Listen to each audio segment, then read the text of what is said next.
The Baltimore Ravens could not get the job done today, and there's really no excuse for it. Let's talk about it. Let's talk Ravens with Yolanda.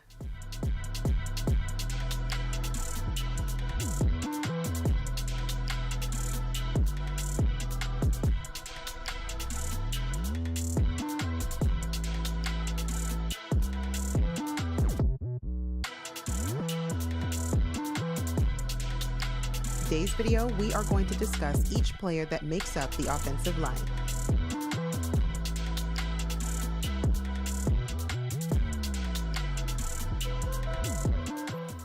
Good evening, Ravens flock. There's not a whole lot to be excited about in terms of the current state of the Baltimore Ravens, but we are here anyway. I hope you all are doing okay.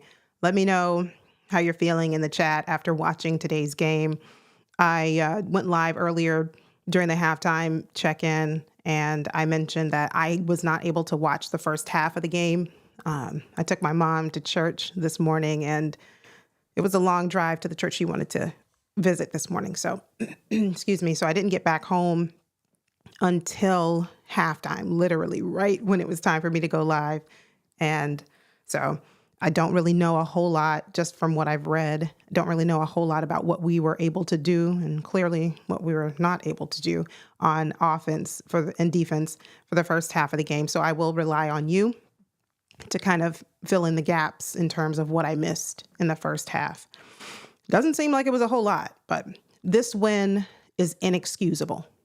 Inexcusable.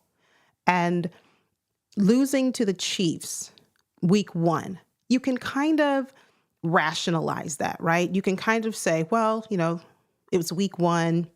We did not play our starters. Reigning, defending champions. You'd lose by a toenail. Okay. It's still tough to, any loss is tough. But it doesn't hurt as much as the one today. And before I begin, I want to say hello, give a warm welcome. I see you. Damon Watkins, thanks for joining. Agro Valley Farm, thank you. The Rogue Pod, and I see you, B Squared, thank you all. But this game just has me almost at a loss for words. And for most of you who know me, I don't lose words like that. Like I can always find fashion something to say. But this one, going into this game, you could not have convinced me that we were not going to win. Maybe you could have advanced an argument that I would have bought into just a little, because obviously the Browns division matchup, division rival, AFC North teams play each other very hard, very tough, very physical. So I didn't think this was going to be a walk in the park. I did not think this was going to be an easy win for us. But I did think going in, and we had been on a 5-game win streak, whereas the Browns were sitting at 1-6. You could not have told me that this was going to be the outcome, especially because they had their third-string quarterback, Jameis Winston, leading the charge today. You could not have convinced me that if you would have told me before this game that our edge rushers were going to be non-existent, unavailable, they were absent most of the game, I would not have believed you. Not going up against Jameis Winston. If there is ever a time where I thought the defense can take advantage of a struggling offense, by all accounts, the Browns are pretty much last in every category in terms of offensive stats. Pretty much. They're either 31 or 32 in passing yards per game, rushing yards. It's just, we know what's been going on with the Browns since they have their quarterback, Watson, and then DTR, and now you have Jameis. I thought, all right, this could be a really crucial turning point for the Ravens in terms of their defense, right? This could be a chance for them to realize that they can do it. They can take advantage of this struggling offense and really just start to build some momentum as we move into the second half of the season. That's what my hope was. And that's what I was going with. And then on offense, I said, well, we found our way. We saw a struggle at the first couple of games in the season when we really didn't know how to use Derrick Henry. We really didn't know what to do on offense. Should we pass? Are we a pass first team? Are we run first? Who are we? We started to find who we are. And I said, okay, great. We're moving in the right direction offensively. Now, if we could just bring the defense up just a little bit, we'll be fine. We'll be okay. That was my thought. Today, what I saw in the second half, and please, if you are joining right now, do me a favor, hit the like button if you're watching. If you are new, welcome, subscribe, join the family. We have a lot to talk about tonight. If you were watching the game for its entirety, let me know in the chat what are one or two things that you saw during the first half that really gave you some concern, like, oh, I don't know how this game is going to turn out. Let me know. And while you do that, I'll mention for the second half, what I saw, the play calling was questionable. I figured to myself, okay, Todd Monken, right, learned his lesson, or at least this is what I'm telling myself. Todd Monken learned his lesson from that AFC Championship game.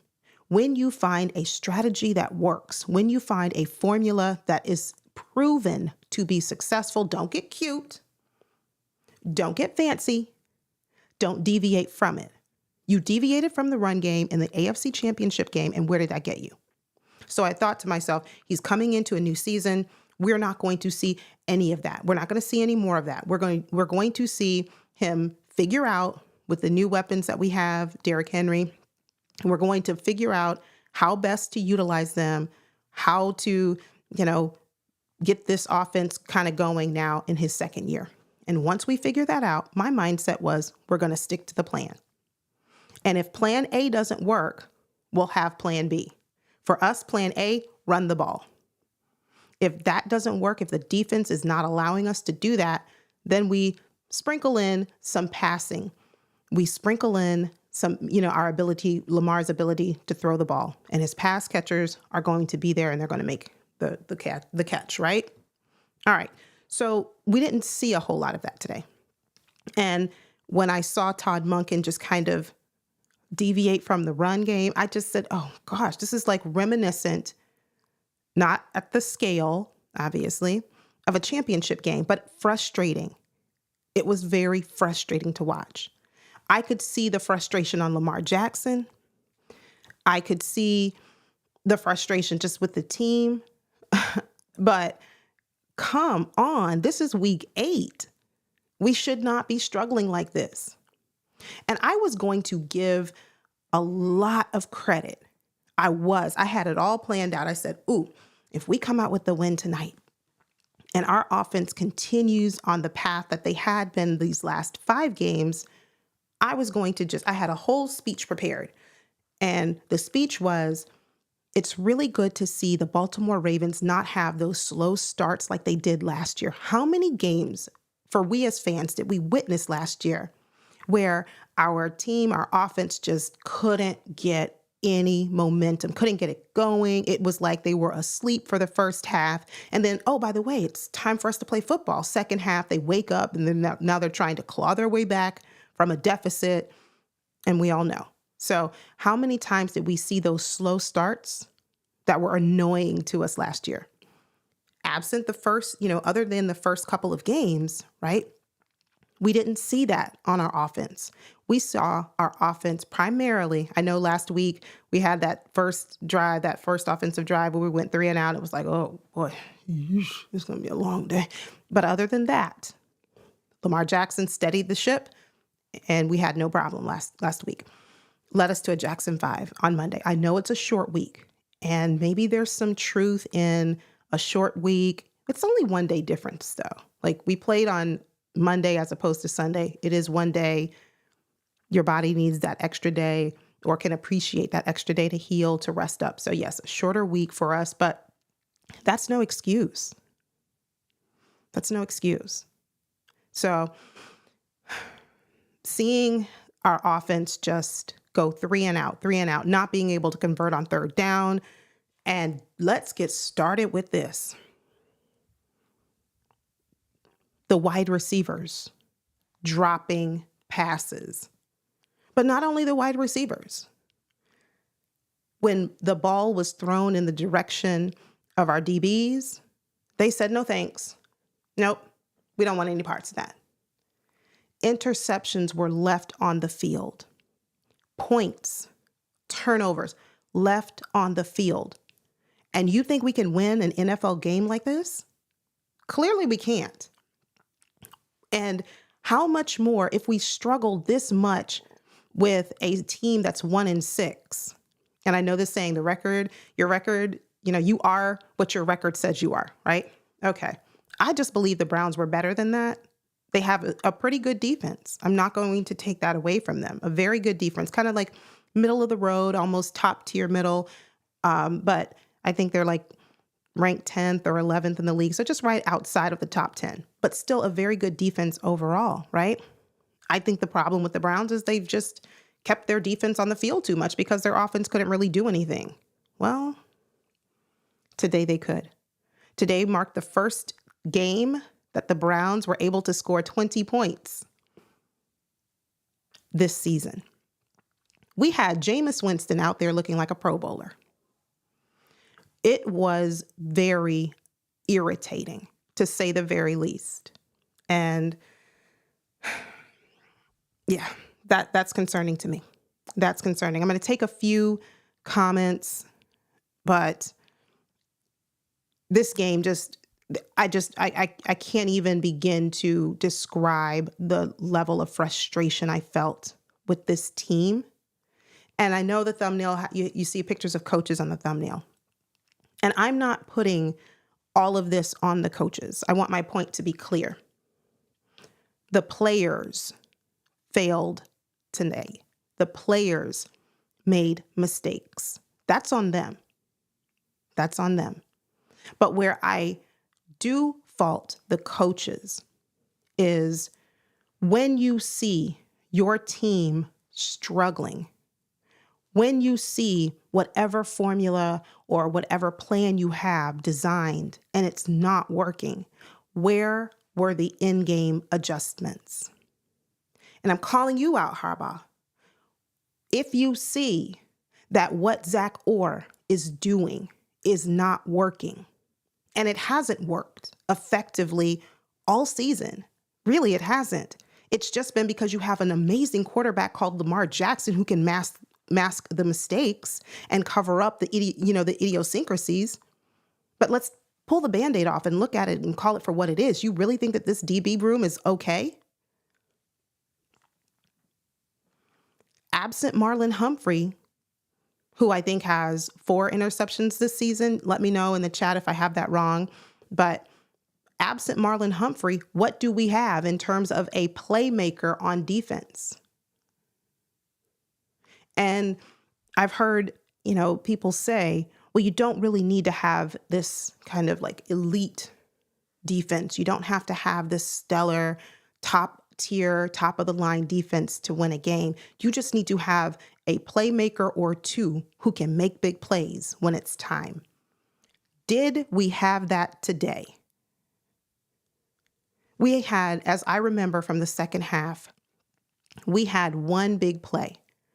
Kyle Hamilton with the, I think it was a strip sack, or maybe it was a forced fumble that I believe Trenton Simpson recovered. Great job. Excellent.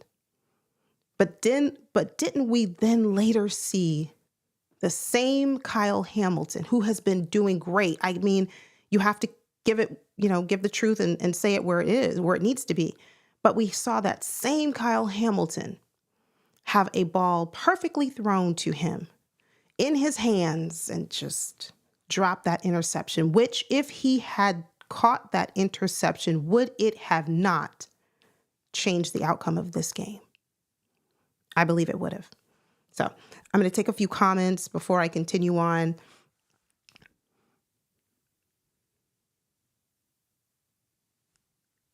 Okay, now I am.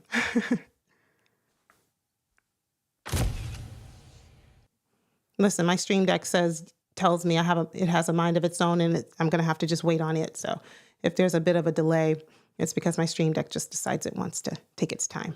And that's okay. I have plenty of time tonight. I'm frustrated. So Jeff J, thank you for joining. I hope you're doing well. Harbs, we're all friends here. Approach is not preparing the team mentally. Sometimes you got to bench someone. Absolutely. Yeah. Sometimes you have to realize that, hey, even though I like a player, even though I like a coach, they may not be getting the job done. And so we need to think about benching them or sitting them. Agro Valley Farm, coaching is killing the Ravens team. Ravens have almost the same defensive players, and they're playing worse than they were last year. Zach Orr failure is Harbaugh's failure. I'm going to take 2.5 to kind of explain my position on Zach Orr. And thank you, Agro Valley Farm. There has been a lot of talk from what I hear about Zach Orr. Now we're 8 games in. We see that we're not getting an improvement each week, right? On our defense. We see miscommunication, improper assignments, guys not being aggressive, not knowing where to be, not turning your head around, not catching the interception thrown your way, not breaking up passes, being too far away from your man. You see how many things that we're seeing week after week? Areas that need improvement, areas that need to be cleaned up. We're continuing to see them. And my position is, at the start of the season, I said, yes, let's give Zach Orr some time. And I did. I gave him a few weeks. Okay, it's going to take, a few weeks, 3, maybe 4, 5 weeks for him to really figure it out. But in the back of my mind, I said, well, how much does he really need to figure out? Because last year, the person who figured it out was Mike McDonald. So when he handed over the keys to Zach Orr, a lot of the question marks, how should I play this player? What's his skill set? What's his strength? How do I position this player to succeed? All of those questions, or a lot of those questions, were answered because we have primarily the same defensive players that we did last year. Now, yes, we added Eddie Jackson, so he's new. I'm going to talk about Eddie Jackson in just a moment. But other than that, we drafted Nate Wiggins. Nate Wiggins was out.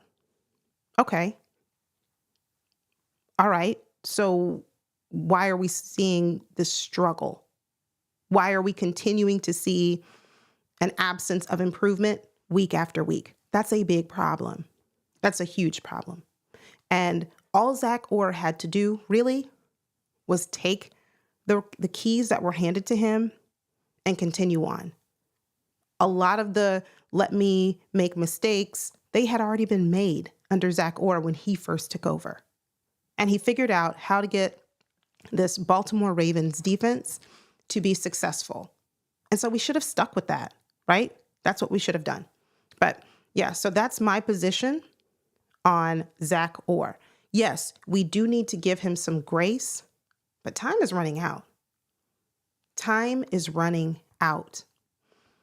He either needs to turn things around on this defense, and I do mean quickly, or John Harbaugh needs to make some decisions. All right, so one thing about football, there are a lot of life lessons to be learned in the game of football. And certainly, as a coach, you need to learn those lessons, and you should know them. And you, by now, being as seasoned as you are in the space of being a head coach, you should know what to look for. And when you see that whatever you're doing is not working week after week, you make adjustments. You make the changes. And that's not what we've seen with John Harbaugh. So that's my issue with him. What are you doing with our defensive coordinator? What are you doing to make our defense better? And again, I put out there for you, I advanced this, my position that it's not wholly on the coaches. This largely, to me, today's game was the players they didn't do it. They just didn't. They came out and they just said, well, you know what? We're going to do whatever we feel like doing. And it's whatever. It's going to be fine. That's not going to cut it. But I also know that it is the responsibility of the head coach to make sure that your team is prepared. To me, the team just did not look prepared today. You play a team that's 1-6 and you feel like, oh, we got this one in a bag. This is easy. Number one, it's a divisional matchup. And number two, it's any given Sunday in this league. Remember that.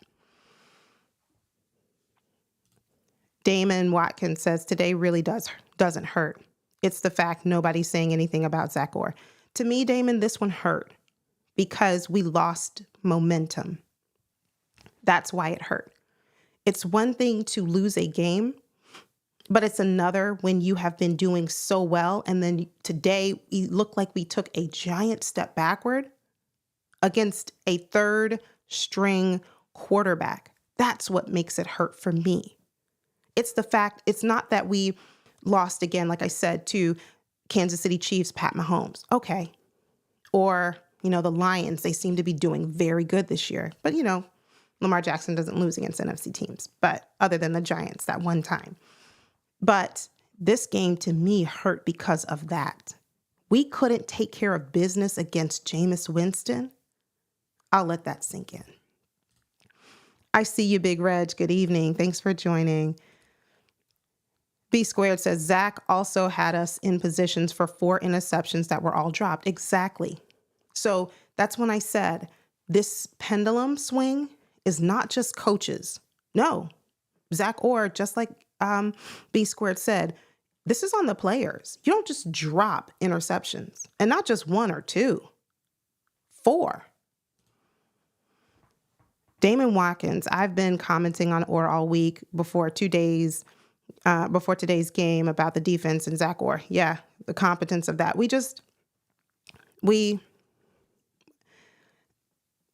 We really need to figure some things out because we cannot expect to go forward into this season and into the postseason and want to win a Super Bowl playing like this. We just can't. We don't have the personnel. We took Jackson over Simmons for a few dollars. That's it.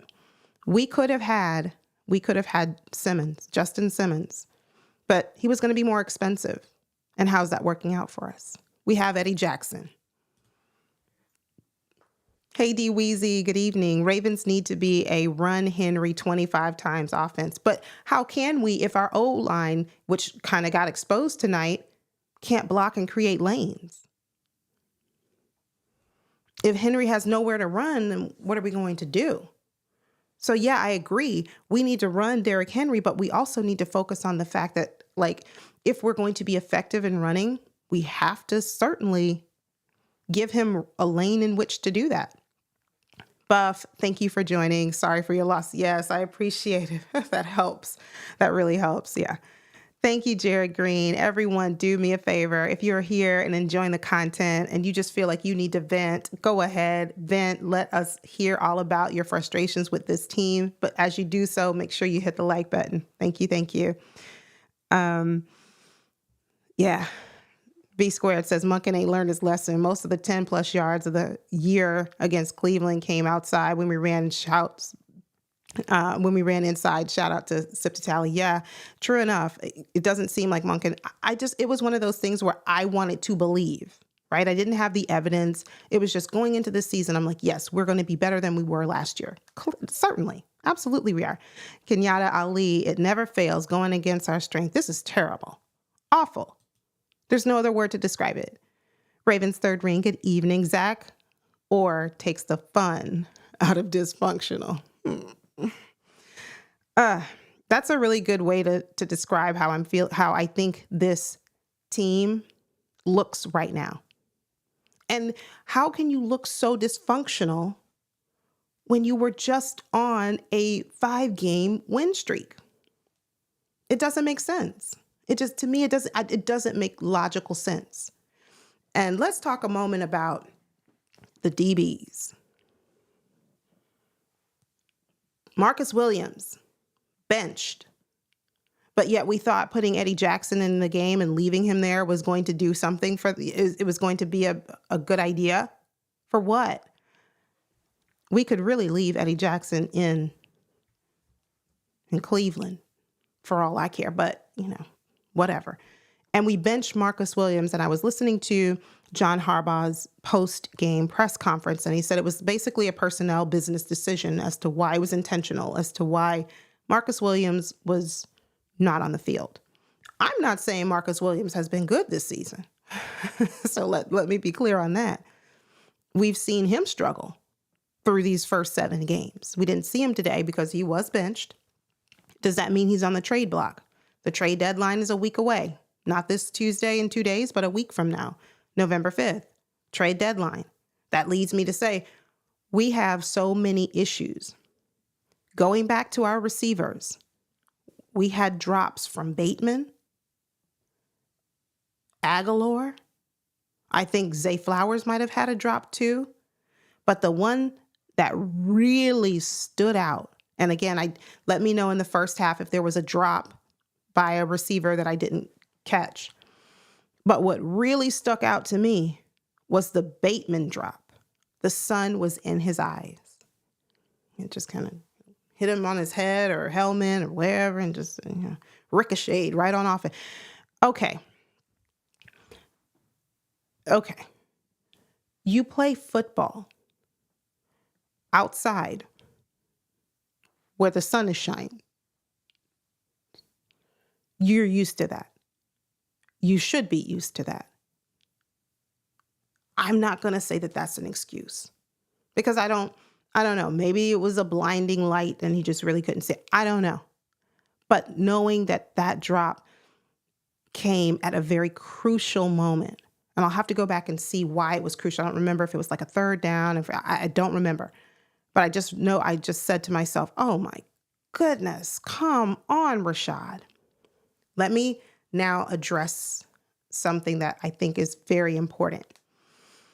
I put out a video a few days ago, and it was right after DeAndre Hopkins was traded to the Chiefs. And I'm like, okay, how do I feel about it? And I was like, well, I guess I don't really feel too bad. I guess I'm going to resign myself to accept it because the Ravens are just not going to bring in a star-studded wide receiver. And at that point, we saw 5 games straight, our offense had been getting it done. And I bought in and I was really hopeful. Yes, we see Rashad Bateman making big plays. We've seen Nelson Aguilar have a couple of plays, although he wasn't really consistent. We did see him a couple of times. We've seen, as we know, Zay Flowers. He's going to be there when we need him. Okay, here we go, right? I thought to myself, yes, we're going to see an improvement and this offense is going to continue to increase and improve as long as they continue doing what they're doing, getting the job done between our rushing attack and our passing game. We don't necessarily need to bring in a star-studded wide receiver. That's my position. So a couple of people asked me, well, what happened to your thoughts? You had been saying that we needed a wide receiver. Why you change up like that? Context with me always matters. You're going to find that on this channel, I'm going to give you my opinion based on the evidence that I have before me at the time. Is my opinion subject to change if the evidence changes? It most certainly is. So when I made the statement about the wide receivers, it was because we had been doing very, very good. Now, fast forward to today, and we see the inconsistency in the wide receivers. Some plays were good. They were big plays. Yes. Some, not so much. Can we stand to bring in a wide receiver at the trade deadline? Yes. Yes. It'd be great if we did.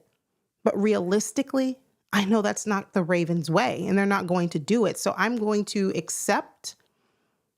ask God to give me the serenity to accept that which I cannot change. And John Harbaugh, you need to do the second part of this. Courage to change the things you can and have wisdom to know the difference. So I'm going to accept that the Ravens are probably not going to trade for a wide receiver. Number 2, I want them to bring in someone who can really cause a positive, immediate impact on this team. But as I survey this team, especially where we are today, we have so many needs. There's so many question marks. I think a lot of them are on the defense. Some of them too are on the offense, absolutely. So let me know. So I have a question for you in the chat. Let me know. Trade deadline, a week and a couple of days away. After today's game, what is the biggest need that we have right now on this team? For me, I'm going to say pass rush and or secondary. Those are neck and neck. The reason I say pass rush, I said that a few days ago when I made the video, that I thought our pass rush, our edge rushers were just not getting the job done. They started out really good, but then they slowed down. And after today, where we could barely get pressure on Jameis Winston, we could barely get a sack. I think we had maybe 2 or 3 on Jameis. That's it.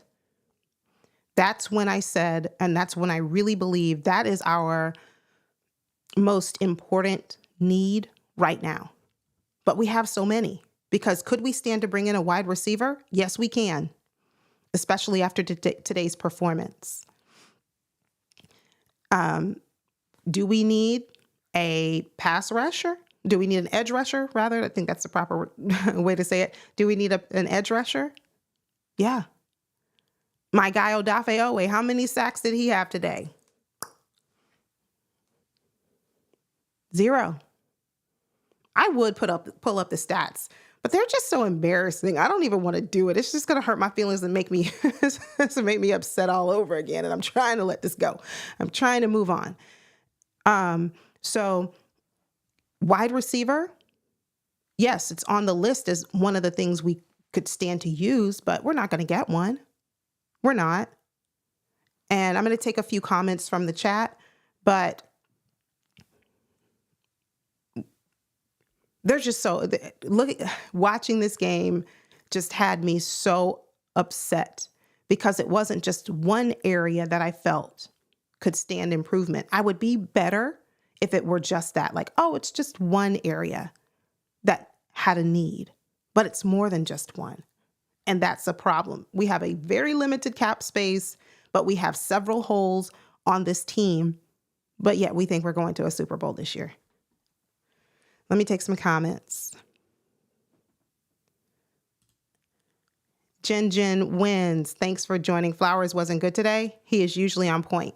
I only saw the second half of the game. And I know Zay Flowers had I think an ankle injury last week. I'm looking at his stats real quick. He had today, Bateman had 7 receptions for 115 yards. So he was pretty good. He was fine. But in that statement, Jen wins, I just want to say that Bateman can't do it by himself. Bateman can't do it by himself. I'm sorry, Flowers. I'm sorry, I was reading ahead. Flowers wasn't good today. Yeah, Flowers had a pretty good game, but it's more that we are putting too much on a second-year player and not really having a consistent, proven veteran wide receiver to go along or to complement. That's kind of where I'm leaning. And I saw your comment earlier, Jen wins. You're glad your Buffalo Bills won today. Good for you. Good for you. Kev T 78, Jen Bateman dropped easy passes. That's the thing with Bateman. That was my question and my concern all along. It's not that Bateman is not a good route runner and he can get separation. It's just, can he be consistent? And can he have a good chemistry and good connection with Lamar Jackson?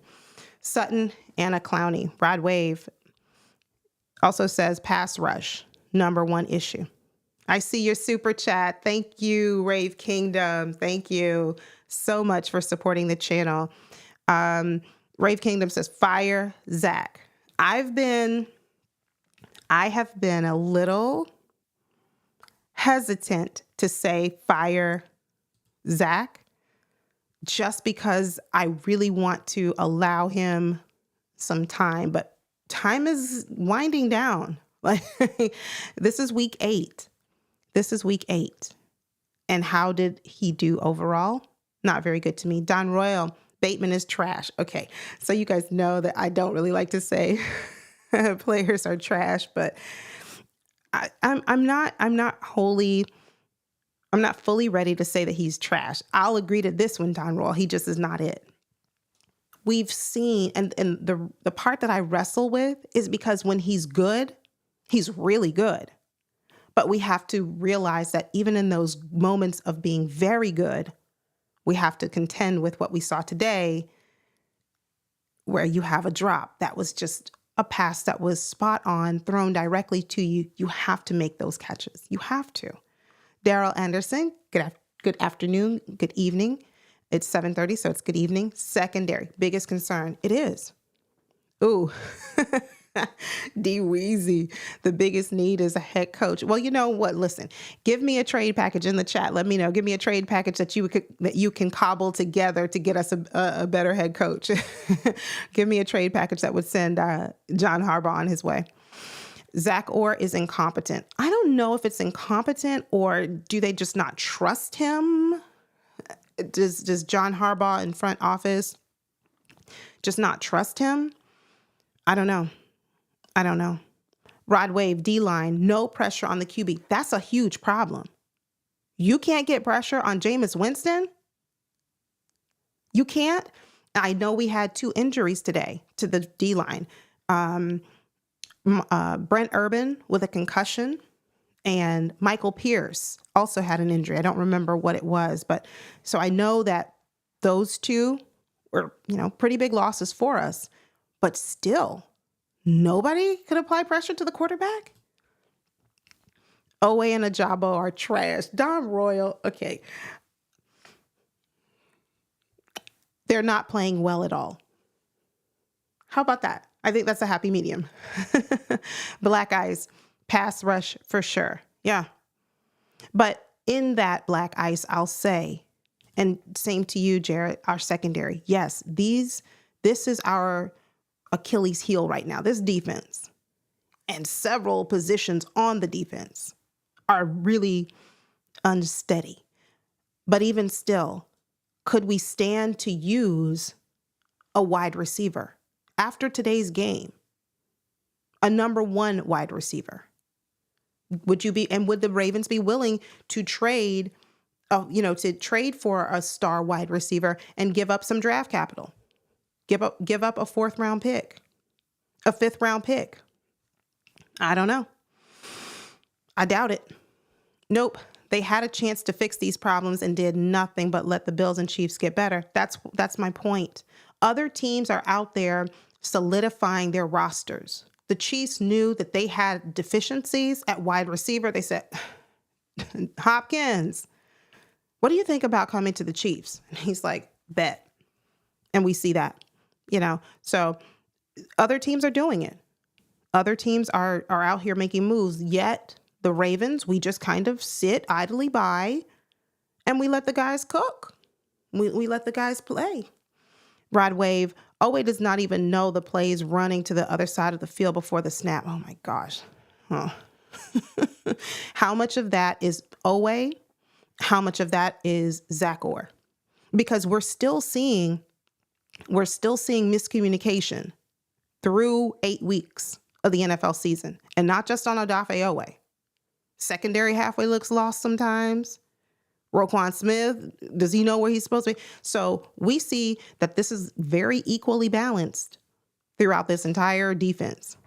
Jen wins. Question, how do you feel about getting Cooper Kupp as a wide receiver? Oh, I'm going to take a moment here and answer that one. How would I feel about Cooper Kupp? I would love that. I'd have to look at Cooper Kupp's stats, but I think he would be a great addition. He would. But the problem I have with, answering questions about an elite wide receiver is because realistically, I know the Ravens aren't going to do it. They're not. And then I would get all excited, all happy They're not going to be like the Chiefs. They're not going to be like the Bills, like your team, the Bills, that go out and make the trade. They go bring in what they need to really contend. The Ravens aren't going to do that. They're not. So I just have to resign myself to say that I think, having a Cooper Kupp before, I think that would be great before the deadline. That would be wonderful. Is it going to happen? Probably not. Probably not. I see you, Black Daniels. Flowers went for over 100 yards today. Yeah, he did. Flowers went for over 100 yards. And, so that's it. So he did. Flowers was fine. I think I might have misspoke. I might have said Flowers, but Bateman, that big drop was the one that really got me. Let me look at Bateman. Bateman had 1 reception for 28 yards. One reception for 28 yards. Flowers, 7 for 115. Isaiah Likely, 4 receptions for 47 yards. So total team yards this week, 289 receiving yards, whereas the Cleveland Browns had 334. So that's kind of it. He said, sweetheart, time is up. Okay. Okay. Yolanda, just say it. Zach Orr is not it. I don't know. I need a little bit more evidence before I can say it, because I really don't know how this front office views Zach Orr. How much he is allowed, how much of it is him versus how much of it is John Harbaugh telling him this is what you're going to do. I don't know. So there could be some truth to that Zach Orr really isn't it. That could be right. But there also is, or I'm going to hold space for the possibility to know that some of this really could be on John Harbaugh.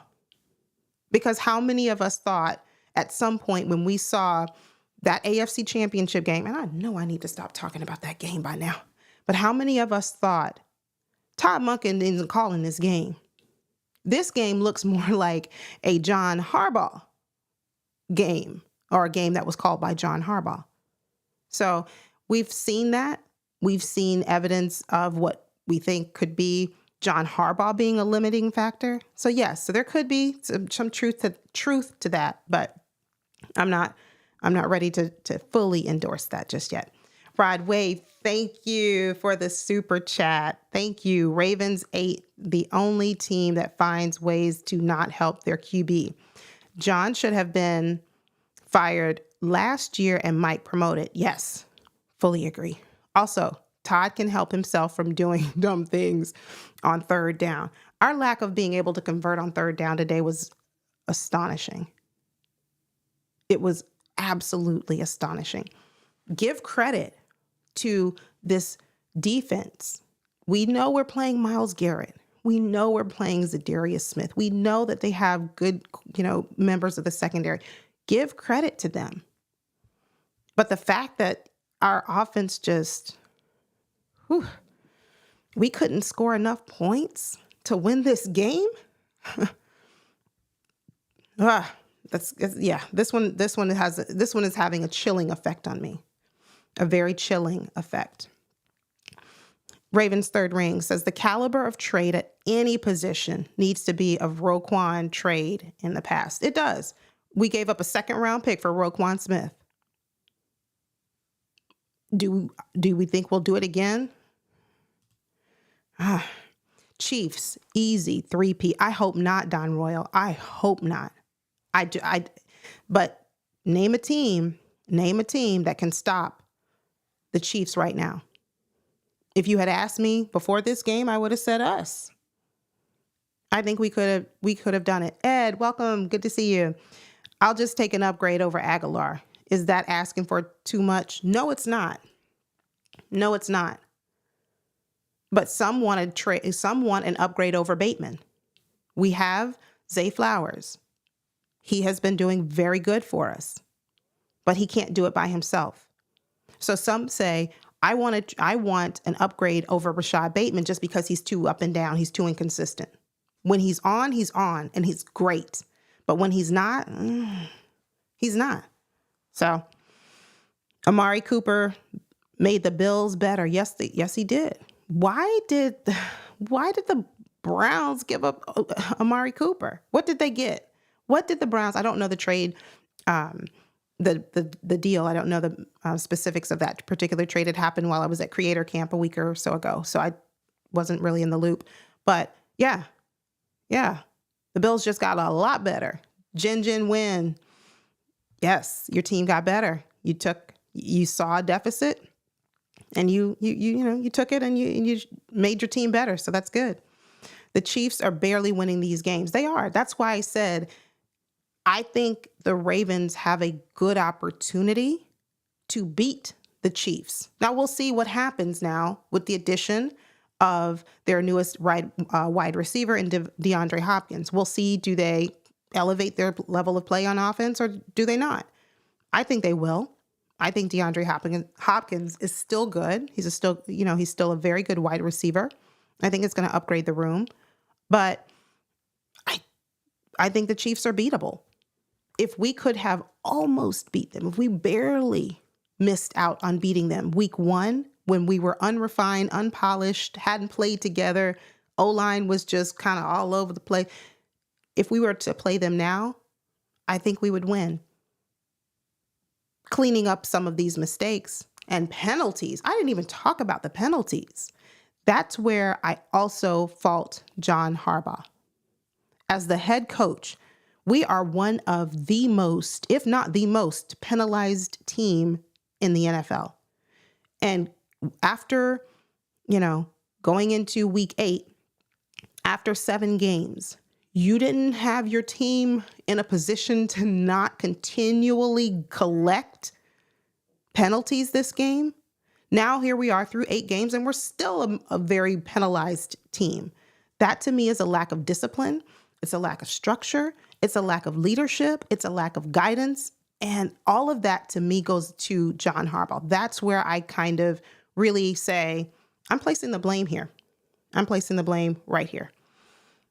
Let me take a few more comments, but I think that's pretty much everything that I had on my little list of things that, I wanted to kind of discuss. The team we have a lot of work to do. If we really are serious about being a contender this year, I'm not talking about what we can do next year, the year after that. If we're serious about making a run for the Super Bowl title this year, we need to take a hard look inward. And we either fix it or we don't. And if we don't, if we stand pat and say, nope, everybody's fine, we're all good. We have Marcus Williams. We have Eddie Jackson, who I think Marcus Williams might be trade bait at this point. That's why I think they benched him, trying to see what they can do. But even if you benched him, why didn't we bring in Bo Braid and Sanusi Kane? If you clearly see that Eddie Jackson just kind of stands there as plays are being made, just kind of, oh, you meant for me to do something here. Oh, my bad. Oops, I didn't get the memo. If we continue to see that, then shouldn't we try something different? This is what I mean by coaches need to make in-game adjustments. That's the problem. So let me take a few comments to see what you all are saying in the chat. Osman, good evening. Thanks for joining. I think part of our problem has something to do with our team culture, especially on defense. I get a general feeling of disconnection among the team defensive members with their coaching. I get the same thing too. But why is that, is my question, when it's 90% intact from what it was last year. Now, if we had done a complete overhaul on defense where 50% of our defense is gone, I understand we lost a lot of coaches. Yes, positional coaches went on to become defensive coordinators at respective teams. But in terms of the players, they're familiar with Zach Orr. And over the offseason, they raved about him. They did. Now, you take that with a grain of salt, right? Because like, do you really expect the players to come and say, yeah, listen, Zach Orr is going to be our defensive coordinator, but honey child, I don't think he knows what he's doing. No, they're not going to say that, right? But to your point, I do feel that there is a disconnect, but I just don't understand why when it's the same players as last year. Kenyatta Ali, Aguilar is doing what's expected of him with his limited opportunity. Bateman has no excuse for his play. Aguilar made a few drops as well. That's not what that's not what is expected of him. That's not to say that Aguilar is not making any catches. No, he is. But he's also making drops. I don't expect that from him. Jin wins. I think the Chiefs are beatable. I'm so tired of them. I think we all are. I think we all are. Rod Wave, Ravens are a bad team. Whoa. Have no way to beat KC. I disagree.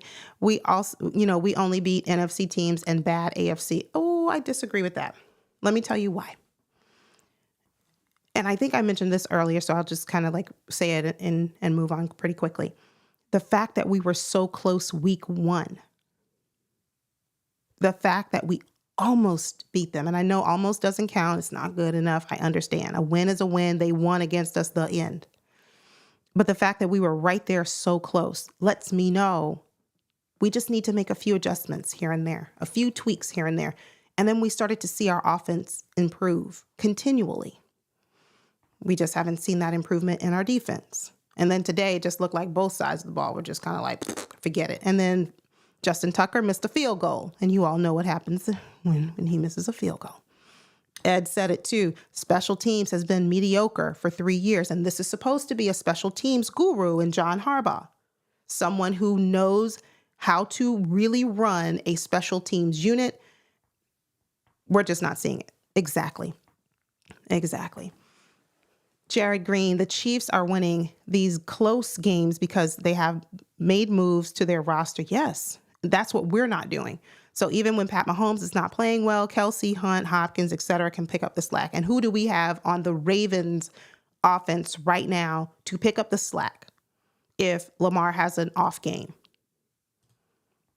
We have Zay Flowers. We do. And beyond that, who do we have? Yep, Kelsey has been sloppy. He was sloppy last year. So, I mean, there's that. Co-Air Multimedia. Did you see Eddie Jackson in the press conference with an orange jacket on, looking like a Browns player? I did not see him with the orange jacket. But if that be true, I would not be offended if he decided that he did not want to travel back with the team and he wanted to take root and, open shop in Cleveland. I wouldn't be upset. Good evening. Thank you for joining Florence Equip Institute. We were just here about to wrap up and kind of venting, okay? Letting it all out, venting our frustrations with this team that did not get the job done, losing to the Browns 29-24. Eddie thinks he's still with the Bears. Could be. But maybe he's saying, leave me here. Could be. He could still think that he's with the Bears, but maybe he's saying to himself, listen, I don't mind staying here in Cleveland. I like it here. Rave Kingdom. You remember, Yolanda, in the beginning, I said I was done with Bateman. My patience is over. Yeah, I do. I know you've been not shy to let me know that you are just tired of Bateman. And it has been a waiting game. We drafted him as a first-round pick. At what point do we get to see return on investment consistently? Kenyatta, the Ravens beat themselves. Yeah, they do. You guys are making such great points. This is true. Yeah. Bye-bye, Eddie. See ya. And I'll be able to sleep peacefully tonight. No worries at all.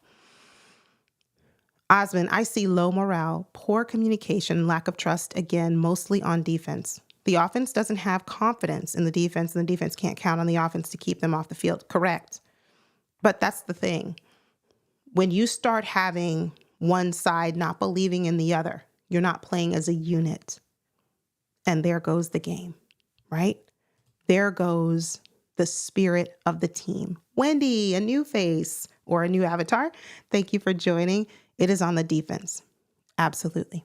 100%. Final thoughts on this game. Let me know in the chat what you would like to see happen with our team this week. Not the trade deadline, but if there's something to happen this week, what would it be? For me, it would be John Harbaugh taking accountability. I know I didn't say it was going to happen. I didn't say it was. I just said this is what I would like.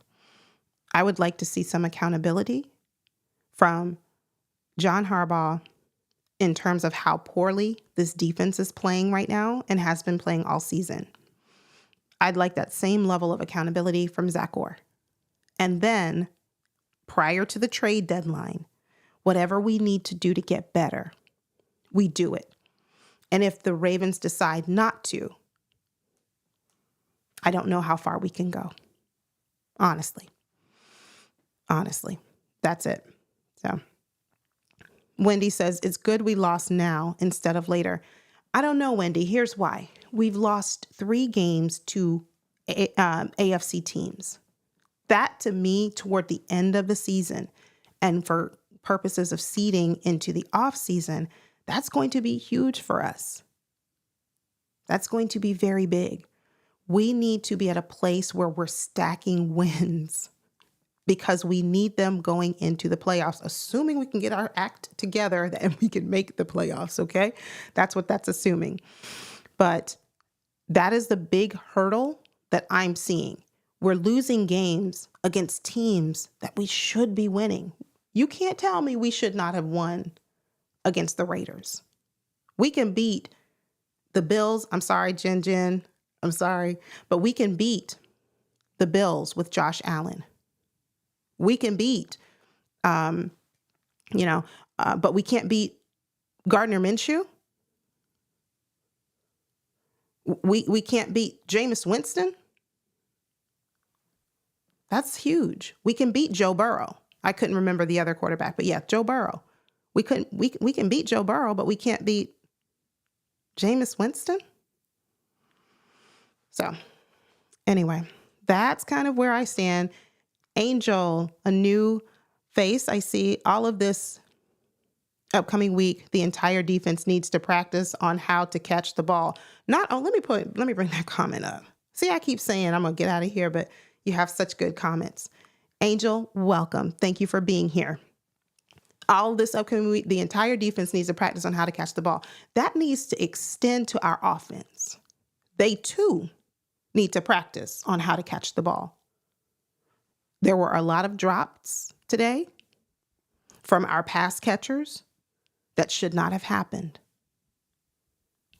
And yes, the defense, the DBs, we continue to see it. We saw it from Nate Wiggins. I think in one game alone, he had 3 dropped interceptions that he just left on the field.